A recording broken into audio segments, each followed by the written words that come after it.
Everyone welcome back again बेटा। तो स्वागत है आप लोगों का फिर से आपके अपने चैनल फ्रेंड्स एकेडमी पे। जिसने अभी तक चैनल को लाइक सब्सक्राइब और शेयर नहीं किया है, प्लीज़ लाइक सब्सक्राइब शेयर कर दीजिए।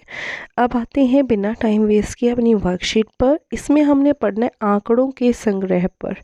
तो सबसे पहले हमने कल क्या पढ़ा था, डाटा क्या होता है। डाटा क्या होता है? तथ्यों का एक संग्रह है, जैसे कि संख्या हो गई, शब्द हो गई, माप हो गई, अवलोकन हो गया, चीज़ों के विवरण के बारे में हम पढ़ते हैं। अब यदि हम अपने मित्रों की रुचि, किसी विषय में उनकी आंख, उनके पसंदीदा पोशाक, प्रिय खेल या किसी महीने में उनका जन्मदिन आता है जानना चाहते हैं, तो हम अपनी ज़रूरत अनुसार विशेष जानकारी के लिए आंकड़ों का संग्रह करते हैं। और उस आंकड़ों के संग्रह को ही क्या बोलते हैं बेटा? डाटा। क्या बोलते हैं? डाटा। ठीक है। अतः आंकड़ों का संग्रह से आवश्यक विशिष्ट जानकारी को प्राप्त करने के लिए ध्यान में रखते हुए किया जाता है। ठीक है। आंकड़ों का संग्रह है, हम किसी चीज़ को ध्यान में रखते हुए कि हमें किस चीज़ की ज़रूरत है, उस चीज़ को ध्यान में रखते हुए हम क्या करते हैं? इकट्ठा करते हैं। ठीक है।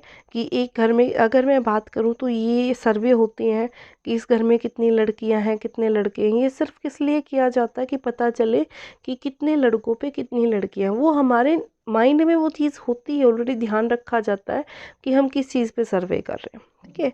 अब उसने बोला आओ आंकड़े एकत्रित करें। अब उसने जो बोला है वो किस चीज़ के आंकड़े आपने एकत्रित करने, ध्यान से देखो। अपने दोस्तों, रिश्तेदारों या परिवार के सदस्यों बातचीत करें और जानें कि किस महीने में उनका जन्मदिन पड़ता है, कम से कम 15 या इससे अधिक। और डाटा की मदद से निम्नलिखित तालिका को पूरा करें।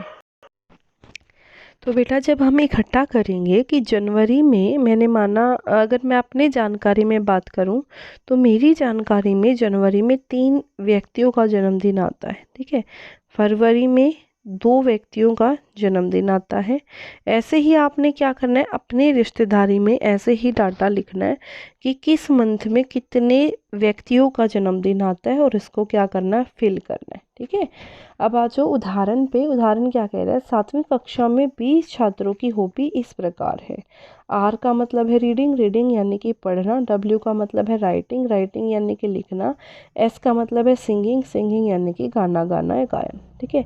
तो वो ऐसे इकट्ठा किया ना, जब मैंने पूछा उन लोगों से पढ़ना कितने बच्चों को अच्छा लगा, 6 बच्चों को। लिखना कितने बच्चों को अच्छा लगता है, 5। गाना किसको पसंद है, 9 बच्चों को। तो टोटल कितने हो गए, 20। तो इस तरीके से जब मैंने इसको इकट्ठा किया तो ये रो डाटा, ठीक है, और इस तरह से बना दिया तो ये आपका, ठीक है।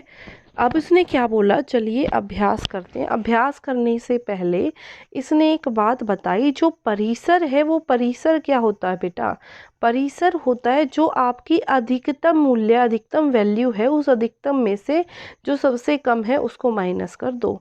जैसे अगर मैं बात करूं, जो ये आपको डाटा दिया हुआ है, इस डाटा का अगर आपने परिसर निकालना है तो कैसे निकालोगे?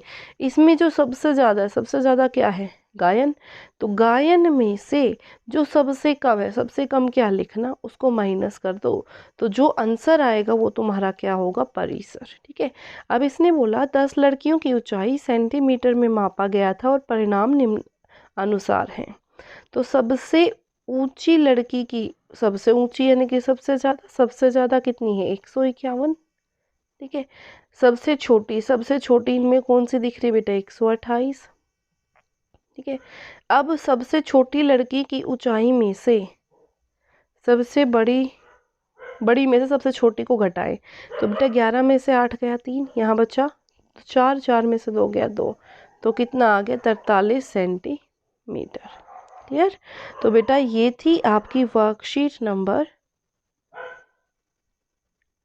2. I hope it is clear to everyone, and if you like it then please share and subscribe. Thank you so much.